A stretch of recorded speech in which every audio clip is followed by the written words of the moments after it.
En 2021, à l'ère du streaming, la consommation de la musique a évolué et de nouveaux standards se sont installés. Mais quels sont-ils?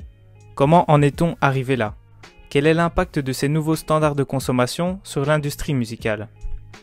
C'est ce que nous allons décrypter pour vous dans notre enquête sur les plateformes de streaming musical. Nous allons tenter d'analyser l'impact du streaming sur notre manière de consommer la musique. Mais tout d'abord, faisons un petit retour dans le passé pour mieux comprendre l'évolution de notre manière d'écouter de la musique. C'est en 1877 que l'histoire moderne de la musique commence, lorsque Thomas Edison dépose un brevet pour son invention, le phonographe. Avant le phonographe, le seul moyen d'écouter de la musique était d'assister à des prestations en direct comme des concerts ou des spectacles de rue. C'est d'ailleurs à cette période qu'est née l'industrie musicale, où la musique devient un marché à part entière. Plus tard, les disques plats font leur apparition avec le gramophone. C'est le début de la démocratisation de l'industrie musicale. En 1948, la maison de disques américaine Columbia Records introduit le disque vinyle. Avec le vinyle, la musique se démocratise réellement, et ce format aura beaucoup de succès auprès du grand public. 14 ans plus tard, c'est l'avènement de la cassette audio. Désormais, la musique devient nomade, elle devient transportable, car on peut l'écouter en voiture. En 1979, Sony introduit l'iconique Walkman. Avec le Walkman, les auditeurs pouvaient emporter la musique partout avec eux. Ils pouvaient l'écouter à tout moment. Peu de temps après, le CD ou compact disque arrive sur le marché. Le CD devient dans les années 90 le principal moyen de consommation de la musique à travers le monde. C'est d'ailleurs l'âge d'or de la possession de la musique. En 1999, alors que le CD est à son apogée, le développement d'Internet est l'occasion de voir naître une toute autre manière de consommer la musique. Et c'est la plateforme Napster lancée cette année-là qui sera l'instigatrice d'une des périodes les plus sombres et moroses de l'histoire de l'industrie musicale. C'est la période du téléchargement illégal. Mais nous y reviendrons dans quelques instants. 2 ans plus tard, en 2001, Internet étant en plein boom, Apple lance sur le marché l'iPod. En parallèle du lancement de son iPod, la marque à la pomme introduit iTunes, sa bibliothèque musicale en ligne. Sur iTunes, il est possible d'acheter des albums ou des musiques à l'unité pour les écouter sur son iPod. C'est la période où l'on achète la musique, mais on la possède de manière digitale. Nous faisons un saut en 2007, lorsqu'Apple introduit l'iPhone, l'un des tout premiers smartphones grand public. Le smartphone permet maintenant de tout faire depuis un seul appareil, que ce soit téléphoner et écouter de la musique. Grâce au smartphone, l'expérience musicale devient toujours plus nomade, et cela va précipiter le développement du streaming musical tel qu'on le connaît aujourd'hui.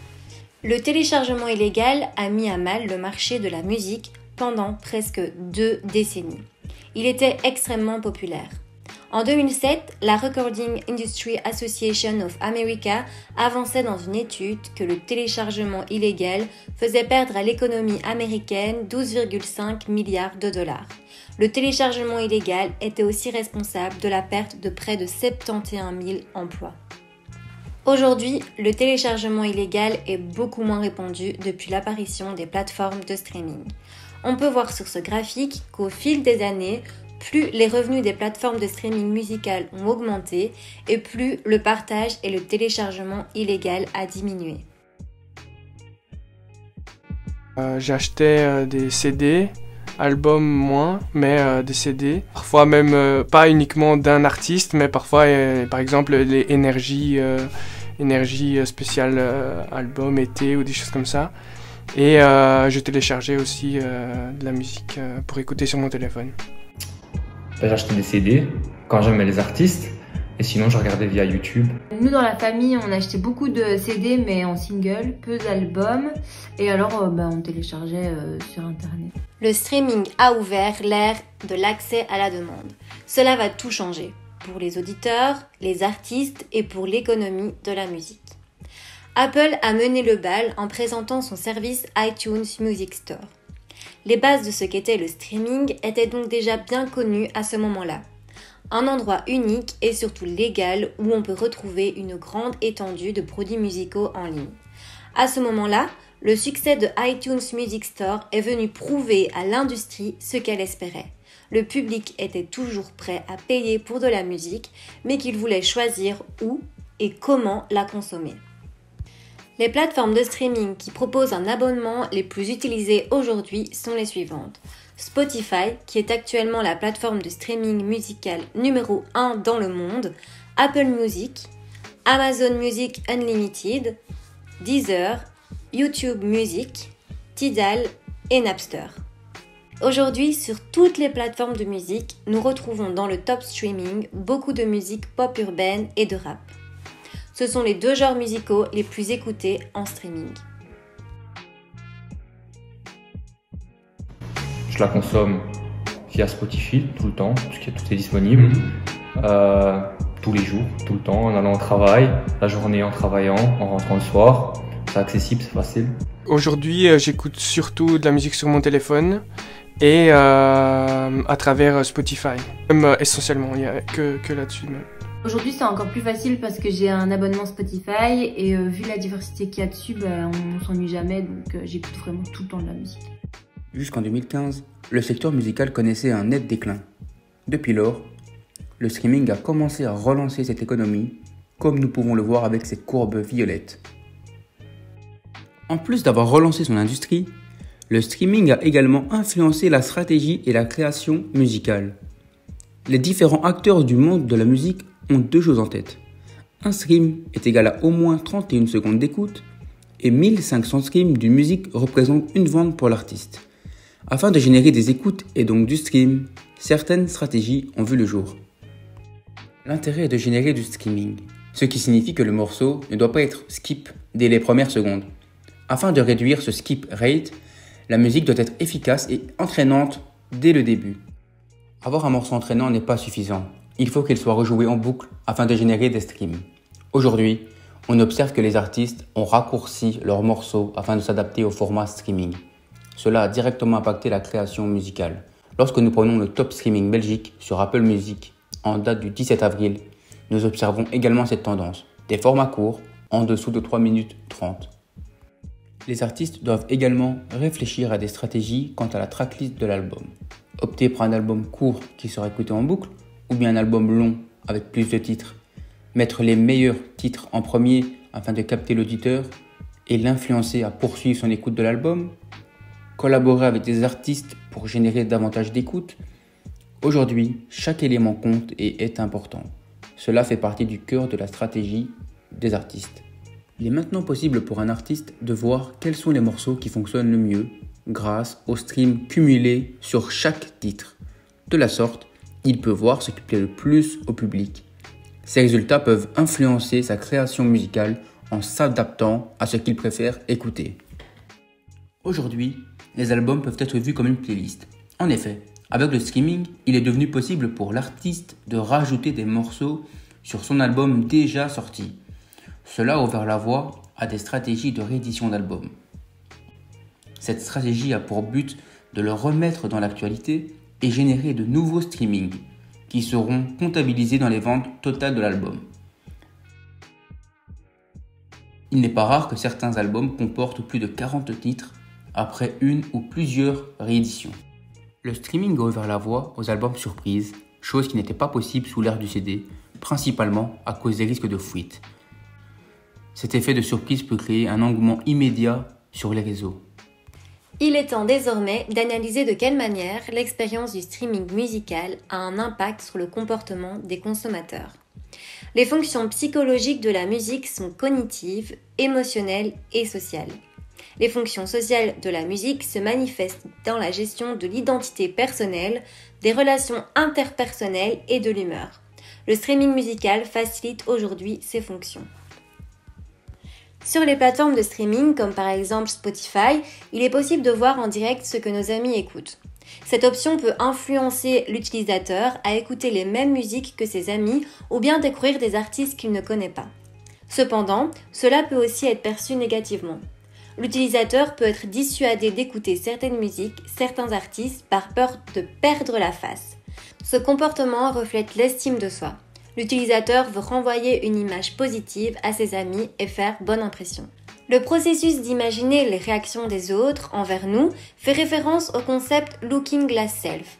Par rapport à notre liste d'écoute que nos amis peuvent voir, on peut donc imaginer la réaction de ceux-ci par rapport au son ou artiste qu'on connaît. Ce phénomène peut également apparaître dans la vie de tous les jours.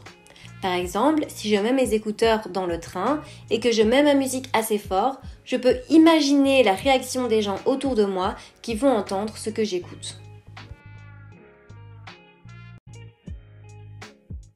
Influencé, non, j'écouterai toujours la même chose. Mais après, il y a peut-être certaines musiques que j'écoute qui... Voilà, c'est entre moi et la musique, quoi. J'ai pas vraiment envie que tout le monde le sache. Mais sinon, non, pas vraiment. Quand je suis sur l'ordinateur, là, je sais voir exactement qui écoute quoi. Et parfois, je me dis, ah, c'est intéressant, il écoute ça, ou j'ai jamais écouté ça, et je peux aller écouter ça. Ouais.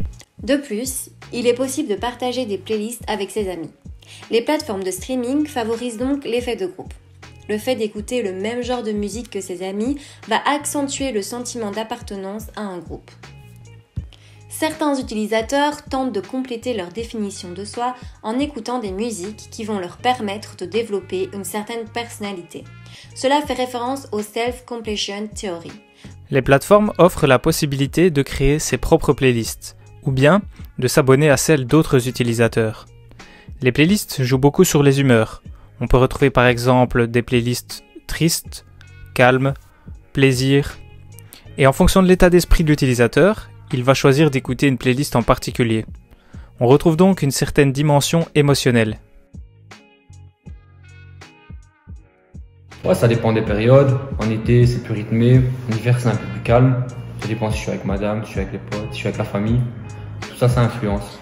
Clairement, ça m'influence et j'ai même des playlists en fonction de mes humeurs.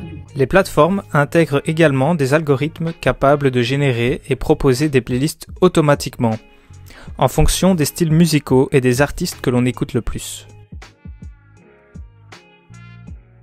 Ouais, souvent ils font des playlists toutes faites en fait en fonction des artistes que tu écoutes.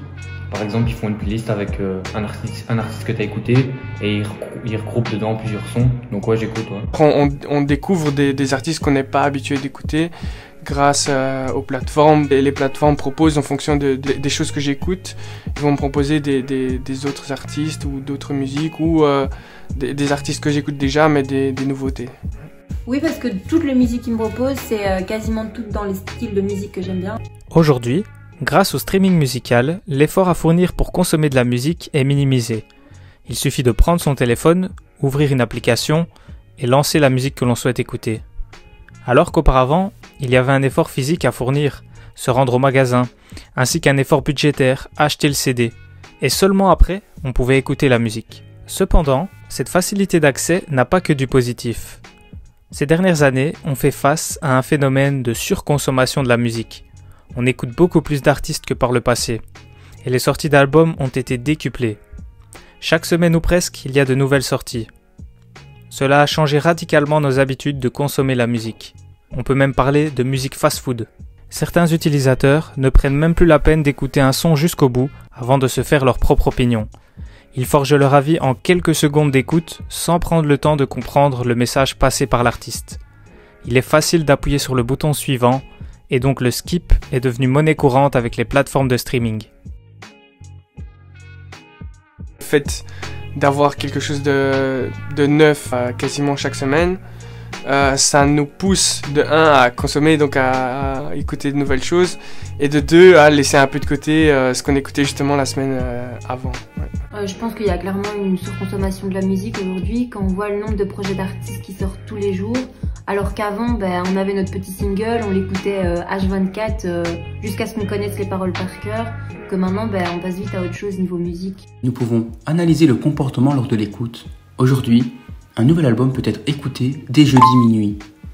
Il y a un phénomène d'engouement où les consommateurs donnent leur avis sur les réseaux, s'échangent dès la sortie de l'album.